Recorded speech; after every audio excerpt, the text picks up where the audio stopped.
Welcome to episode 3 of Aspris Wellbeing Podcast. My name is Sarah. This is where we share powerful stories of resilience and healing. I'd like to introduce you to Basma, who has graciously joined us to share her incredible journey. Her story begins with a struggle, leads to strength, and today she is helping rebuild hope in Zanzibar. Welcome, Basma. Thank you. I'd like to start by asking you, can you take us back to your life before your diagnosis? What were some of the earliest signs that you knew something wasn't quite right? Oof, that's such a difficult question to answer. I was thinking about it. I don't think it was something specific. It was more of just not being comfortable in my body all the time, feeling like something was wrong. And with time, I would start to notice little things here and there. So I would realize the way that I'm reacting to a situation in comparison to how someone else would be reacting to a situation, and that would live in my head. And the more I think about it, the more I realized that I was just not comfortable inside my body, and there was just something wrong that I needed to figure out. How did your family and friends respond to your struggles? Not so well. So my parents struggled to understand what I was talking about or what I was expressing. I remember the first time I brought up the fact that I think I needed to see someone. I sat my mom and my dad down, and I sat down in the middle, and I said, I need to talk to you. I know this is something you can't understand, but I think that I need to talk to someone about the way that I feel.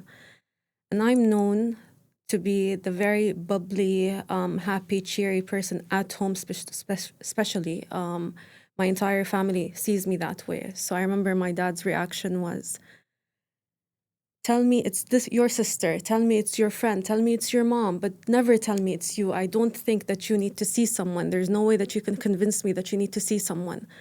And so that was very, very emotional. I could see that it's not that he wanted to invalidate me, it was that he could not believe it. Could not believe that it would be me. It didn't make sense to him. He did eventually let me see a therapist because at that time I needed money from him, but he just never asked me about it. He couldn't understand it. Yeah. Were you aware that this was a health condition, or did you think it was something around your personality? I thought it was my personality, yeah, because that's what people told me. Every time I try to express myself, it's like, yeah, we all have mood swings. Yeah, it's just a bad day. We all have bad days. You're just being dramatic. Basma's always dramatic. That was always something I would hear. So I think it was embedded in my brain. I was just a drama queen. What was the moment that made you say, I need help? This is a story. Okay, so basically, in 2023, I went into psychosis.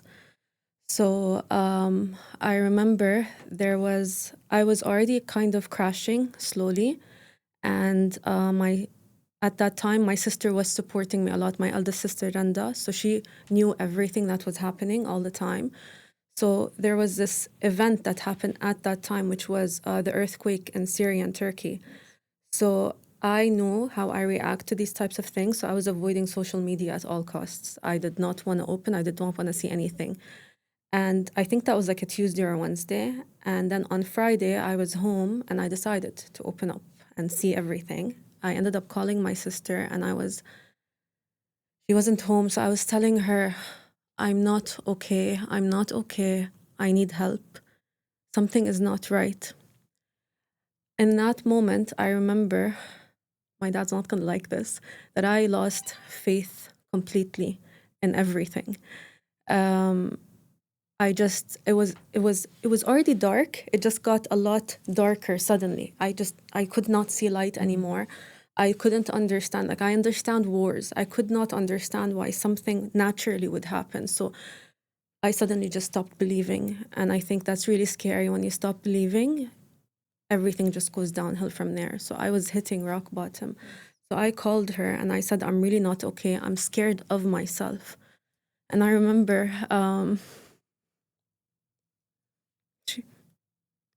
she was saying, I don't know how to help you. Tell me what to do to help you. And I knew there was nothing she could do. Anyway, so I ended up forcing myself to fall asleep. And a couple of days after that, I was seeing my life coach, who I considered was my therapist. And I remember he was telling me, you're not you. He said, even during the times when you would talk to me about things you're struggling with, you were still you. I could see it. But you're not you anymore. It's like, I don't feel like I can help you more. You need to see someone. I completely denied that. I did not want to see anyone else. I did not want to take pills. So that was Monday. Tuesday was Valentine's Day, 2023. And I was supposed to go out with my sister, and she wanted to she changed my mood. So I was going out with her and her friends for a birthday.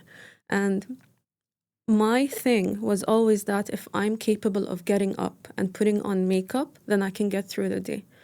This was the first time that I sit in front of the mirror, and I just looked, and I'm like, no, I just can't do this anymore. So I ended up canceling the plan. I ended up just dropping her off, and I sat in the car. I didn't think I'd cry this early. I sat in the car, and I remember sending my best friend a very long message, and I switched off my phone, and then it's a blur. It's a complete blur. The next thing I remember is I was being pulled out of the car. My parents were there, and taken in the hospital, and I remember saying, I'm not crazy. Don't make me go in. Don't make me go in. Don't make me go in. And I lost it. And then the next day, obviously, everyone was like, you need help. You need to get medicated. This is not okay. And that's how I kind of got to the point where I ended up in Aspris. Basma, how difficult was it for you to take the first step? I mean, after that specific situation, I kind of accepted that I needed to see someone, that I needed help. Otherwise, I break everyone's heart with me, you know? So it was easy kind of to approach the first step. But then on the way to the appointment, I remember I was a ball of anxiety and fear, and I wanted to go back, and I kept telling myself, it's okay, I can handle it. And it wasn't as big as I think it is in my head. And I'm sure it was me being dramatic. I know that sounds insane. But yeah, I thought maybe I was just being dramatic. I overdid it. I just needed attention. These were genuine thoughts I had. But eventually I got there, and my sister kicked me out of the car. So. And how did you find out about Aspris, and what was your initial experience like? My sister and my life coach actually did a lot of research. My life coach always knew that I struggled with, because I have seen psychiatrists and therapists before. I didn't like any of them. I didn't feel like anyone understood what I needed. So the things that I remember I would hear is take a breath, and you just need to go do some yoga and meditate. I needed to talk. I knew I needed to talk. I knew I needed help. So my life coach knew that, and him and my sister decided to do some research, and they got to Aspris. And the experience was actually amazing. I think my sister needs to tell you the experience, because she read about Dr. Hasib at that time, and she gave them a call thinking he's in Abu Dhabi, but he was in Dubai. And so the receptionist was actually very invested. He answered. She explained to him what was going on. She was telling him it's an urgent appointment. He said, okay, he's very busy in Dubai, but he might come to Abu Dhabi. He called Abu Dhabi reception, and then the whole booking was done from the receptionist. We barely said anything. And they were very, very supportive. They even called to follow up on what happened with me. And that was insane. What were the emotions you remember most vividly from those first initial sessions with Dr. Aravind? I was really scared that I was going to be medicated. So I saw my mom struggle with postpartum, and she was medicated at that time. But I remember we lost my mom because the medicine she took it numbed her. There was no emotions whatsoever. And so one of the first things I said were, please do not give me something that's going to take away the things that I like about myself. And his response was, I promise you I won't. I just need to understand what you're going through so I know what to do first. He asked the right questions. He asked the right questions that made me want to talk. I didn't understand at that time that seeing a psychiatrist meant that I have to talk about my past and my trauma and all of these types of things. I thought that we deal with what I have right now. So he diagnosed me with severe depression and PTSD. What we missed at that time was the bipolar disorder, and he would say something's missing, something's missing, something's missing, and I didn't know I had to dig deep and tell him what's going on. So the thing with Dr. Arvind is that he does not stop. He doesn't stop. And the next session, he tells me, I was thinking about you the whole way home. Something's wrong. Something is just not right. So this is the type of person he was. And being there didn't feel like I was at an appointment. It was just that I was with someone who cares about me and wants to help me just not survive anymore and just live. Basma, how does it feel to finally receive your diagnosis of bipolar, PTSD, and depression? So the PTSD and depression, I already kind of knew deep inside. So these were some things that I kind of accepted. I would perceive them as me being dramatic, but then when it gets really, really, really dark, I kind of already knew something wasn't right. And I would look back into my life and I would read, and I kind of self-diagnosed, but wasn't sure until I heard it from a professional. But then the bipolar part, I couldn't accept. I didn't want to hear it. When he told me about it, I had a full breakdown. I said, no, I don't, you're wrong. And he was trying to calm me down, but at the same time give me the facts, and I completely rejected it. I did not want to accept the fact that my mood swings aren't just mood swings, and that this is my life. And also there was a situation way back in 2017, I was desperate for help. So I ended up actually finding a support group in Abu Dhabi. And I remember we were sitting down and I was talking about what I was going through. And there was this one lady in front of me, and she has bipolar disorder. And she looked like she was dead. That's the only way I can describe it. She was medicated, and there was no color in her face. There was no emotions. She was just like this the whole time. So while I was talking, she replied and she said, it's not my place, but based on what you're saying, I think that you might be bipolar, and I think that you need to go see a doctor. And then she said that she's bipolar. Like, hell no. No, there's no way. This cannot be me. So that was the idea I had in my head. And I thought that if I get the right medication for bipolar, that was how it was going to look. So I completely rejected it. I didn't want to believe it. I'm still struggling with it now, but not because I can't believe it or that I don't know how to deal with it, just because it's more of me thinking more into the future if it's going to affect my life in the future. That's basically it. But yeah, being diagnosed with bipolar disorder was not easy. Can you walk us through some of the therapeutic approaches that have helped your healing? I really dived into spirituality. That was something really big for me. The more I learned about spirituality and the more I invested time in learning about spirituality, the easier things got. Kind of would blame things on the universe and take that heaviness away from me and go you know what, it's the moon. It has to be the moon. So that helped a lot. I've always been the type of person that writes as well. So I would write everything that I'm feeling. I can also see the difference between what I was writing a year ago and what I'm saying now, what I'm writing now. They're very different, very, very different. So that was actually nice to see, because you see your progress. And obviously committing to the appointments. I never miss an appointment. I never miss a day of taking my pills. And honestly, the biggest thing that has been helping me as well is being confident enough to talk about it, to my family, to my friends, to just generally, I even mention it at work. So everyone around me knows about like my diagnosis and my struggles. And it just gives me that freedom to say, yeah, you know what, I'm not okay today. Can I just have some space?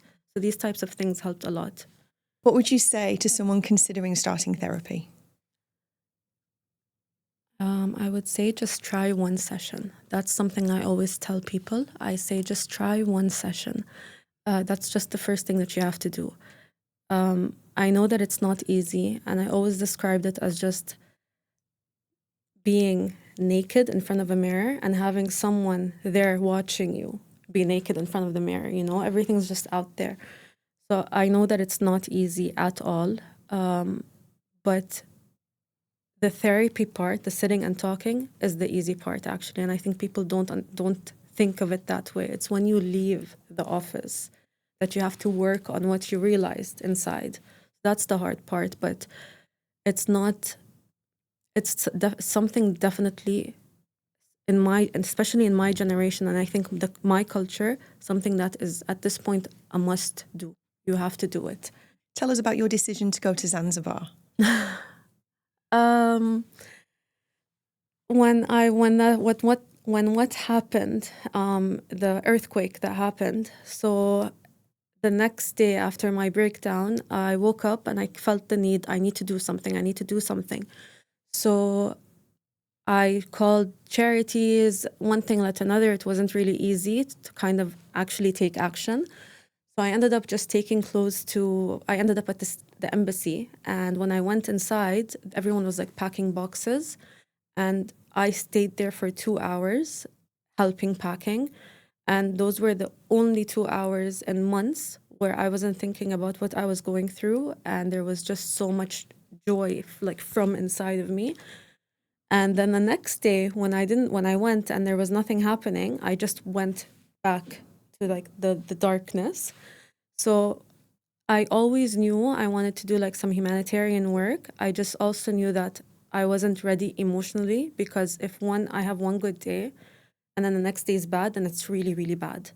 So when I felt like it's been a year where I'm completely stable and just overall confident enough, I reached out to the company, and things just happened so quickly, and I ended up there, and it's honestly the best thing I've ever done in my life. Was there a moment in Zanzibar where you realised how far you'd come? Yeah, there were multiple moments. One of the big ones is because it was a school and we were renovating classes, so there were a lot of kids all around. And it was after the first maybe 2 hours of me working that there were kids calling my name over and over and over again, and that shocked me. And they would just stand around me where I'm working, and it was like this very, oh my God, like I'm here, I'm doing this, and there's these kids from this different place that know my name. And I couldn't comprehend that, like comparing where I was last year to where I was then. That was insane. That was such a big, I'm done. It's done. It's over. Yeah. Do you feel your pain and your trauma has now become your purpose? Oh, yeah. Oh, yeah. I've always thought that. Always. Every time I would go through actually, I have a lot of voice recordings to myself. When I go through something, I force myself to talk about it in a voice memo, and so that I can listen to it later, not for me, but in case someone does reach out to me eventually in life, then I would be able to show them that I do understand what they're going through and I am able to help. This is something I've always wanted to do. So my first thought has always been, whatever it is, the reason is that it's going to lead me to being able to feel things for other people so I can help. This was always a thought I had. Even in my days when I was doing life coaching and therapy, it was something I always mentioned. I always knew that I wanted this. So I hope it works out. Yes, yeah. You talked earlier about the stigma related to mental health. Do you think that's in the community or a cultural thing? I think it's worldwide to some extent, but definitely worse in our culture. It is completely misunderstood. It's rejected, and talking about it, even people who do reach out for help, they just keep it on a down low. It's a secret. It's whispers. I think that's like a very huge problem, because I see that people do want to talk about it. When I sit in groups of people and this comes up and I talk about it, people jump in. You see a therapist, you go to a psychiatrist, oh my God, I've been feeling like this and I don't know what to do and I don't want to talk to my parents about it, and on and on and on. And it's just, I hope it doesn't stay like this, but it's clearly such a big taboo topic. What message do you want people to hear about your recovery? It is genuine. It does. I don't want to say it gets better, but it is true what they say. Like when you hit rock bottom, there's nowhere else but up. I was at the end. I was really at the end.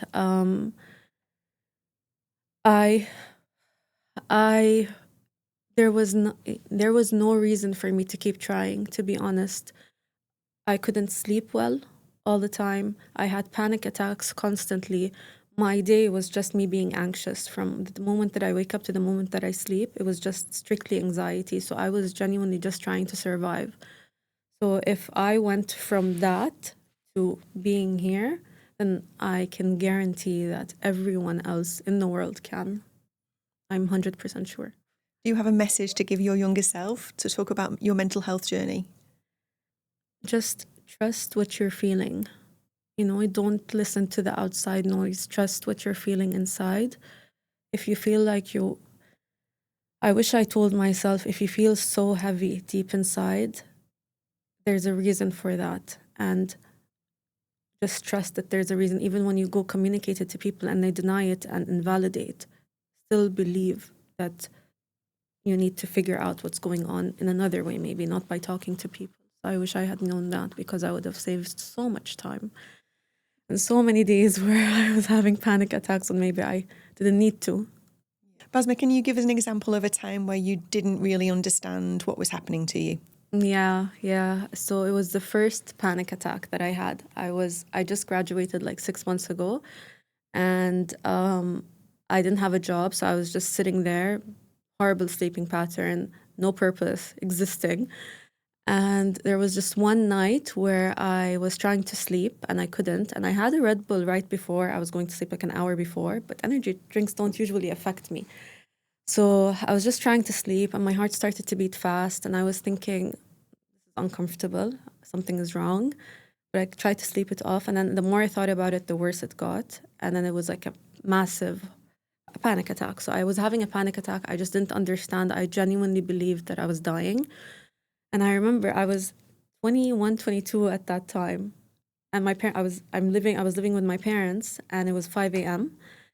And I went and I opened my parents' door, like their bedroom door, and I stood there. My dad was praying, so he was on the mat, and I looked like a ghost. And my dad just stared at me, and I broke down into tears. I was already trying to breathe, and I went and I sat like in his lap like a child, and I held on to him and I was saying, I'm dying, make it stop, make it stop, over and over and over again. And he didn't know what to do, so he was holding me tight and telling me, you're okay, and then it kept getting worse and worse for me, because in my head it's like, oh my God, I'm gonna die in my dad's arms, I was completely convinced. So that was the first time. Eventually, obviously, I calmed down.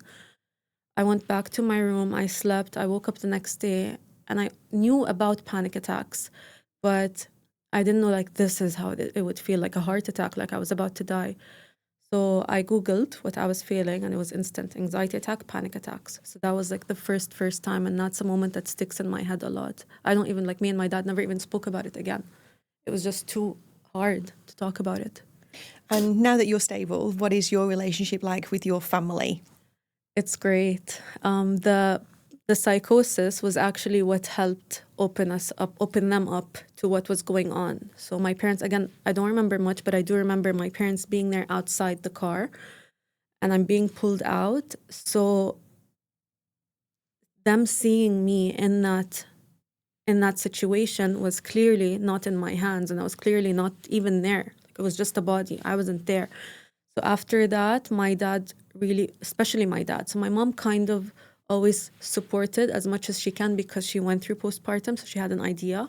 But my dad always struggled with it. So right after that, my dad really opened up to the idea or the truth of mental health. And he has been so supportive since then. He asks me continuously if I look like I'm sad. To him, when I'm sad, it means that we're gonna go through that all over again. So he goes like, "Are you okay? Do you need anything? Are you taking your pills?" So he like opened up to it so much, so much. He even validated my own mom because he also didn't understand it at that time. So their relationship also changed. My sisters have always been supportive. Yeah, that. We're the same generation, the same mentality. So they were always supportive. It was my parents. But now they're both very, very, very open to it and talk about it constantly, even to family members, which was insanely taboo. And your trip from Zanzibar, what have you learned about yourself from doing that adventure? I learned that it wasn't my fault the whole time. I was so scared of, before going to Zanzibar, I was scared of flying. I was scared of being on boats. I was scared of oh my God, I was very scared of women. I know that's insane, but I was heavily bullied when I was young in school, and it was an all-girls school, so I was terrified of being around a group of girls. Coincidentally, it was only a group of girls in that trip. So I learned that everything that I thought made me, like the negative things, weren't actually me. It were just reactions to things I've been through. So that was really, really big for me. Being around girls and being my authentic, expressive self was insane. I made the entire trip very emotional. I kept making them cry all the time. And even there was a point in the trip where I gave a speech. That was insane. I hate public speaking with a passion. But I did that. So I actually realized that I didn't know anything about my personality until the last year when I actually healed. And I was like, oh, you know what? I am funny. Or, yeah, you know what? Not everything makes me cry. Things like that. So, yeah, I think it was just realizing who I am. Yeah, what I can do, what I can't, things like that. Being on a boat without crying. It's amazing. It's amazing. Obviously, now that you're coming to Aspris Centre, what does your partnership look like with Dr. Aravind? It's a friendship. It really is. My sessions with him now, when I get the refills, it's just laughter and joy, and every time we sit there, when I'm like, he's filling the application for the medicine, there's the main thing that he says, do you remember how you were at the beginning? I was so confused, I couldn't figure it out. But now, like, he's proud of what he figured out, and he's proud to where I reached. And it's always like a constant thing that we mention in every single session. Do you remember? How do you feel now? Are you good? So it feels like a friendship. It's not. I look forward to the sessions. I look forward to catching up with him. We just sit there and we catch up. There's nothing to really deal with right now. He talks about the future, like the next things he would like for me to do, like other what are they? Therapeutic. Like, what are they called? Therapy, yeah, types of therapy. So we talk about the future a lot. He asks me about like plans to get married, things like that, to see what we're gonna do. And I'm like, it's too early. let's take it one step at a time. So he's constantly concerned and like thinking of how to make me feel comfortable and better. Yeah, but I love going to his sessions. I love seeing him. You talked about your struggles with other psychiatrists and other therapists. What's different between those people and now your partnership with Dr. Aravind? Yeah, so it's very, very different because when I saw other psychiatrists, they all treated me like I'm just a patient. And with Dr. Aravind, I was actually a person. So I had a space in his mind, and I could tell he was constantly thinking about what to do and how to help me and on and on. One of the situations that I had with him was I had like a massive breakdown because I was on mood stabilizers for a while and I felt really, really numb. So I had like a really, really big breakdown in the office, and there was two things that he did. First, he brought the nurse, and she was there the whole time with me, holding my hand, and trying to like calm me down in like this very sweet way, while he was also trying to like calm me down here.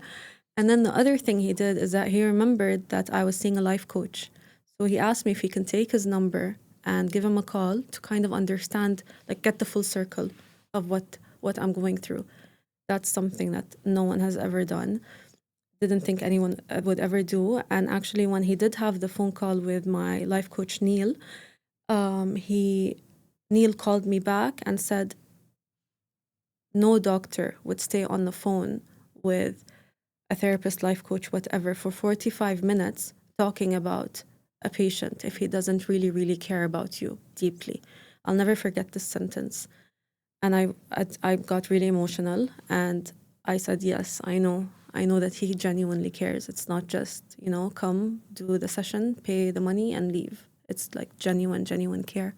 Basma, if somebody came to you today saying they were struggling with their mental health or just struggling with anxiety or any struggles in their life, what would you recommend?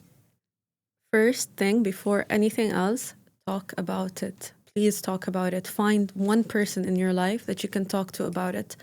They don't have to have the answers, but just someone safe enough, like that you feel is safe enough that when you say these things out loud, they won't try to invalidate or give you solutions, because sometimes you don't need those solutions. You just want to talk it out. So maybe just find that person first, and then find the right people to help you professionally, like the right psychiatrist, the right therapist, and then take it from there, like bits and pieces. Find the small things that make you happy, that bring you joy. When there's I would say as well, like do the research. Yeah, but most importantly, I think is just talk. Don't be scared to talk. Thank you, Basma, for sharing your heartfelt and powerful journey with us today. Thank you for having me, and thank you for thinking that I have a story worth telling. That means a lot. If this story has resonated with you, please reach out. The journey starts with just one conversation. Thank you for tuning in to episode 3 of Aspris Wellbeing Podcast. My name is Sarah, and we look forward to seeing you in the next episode.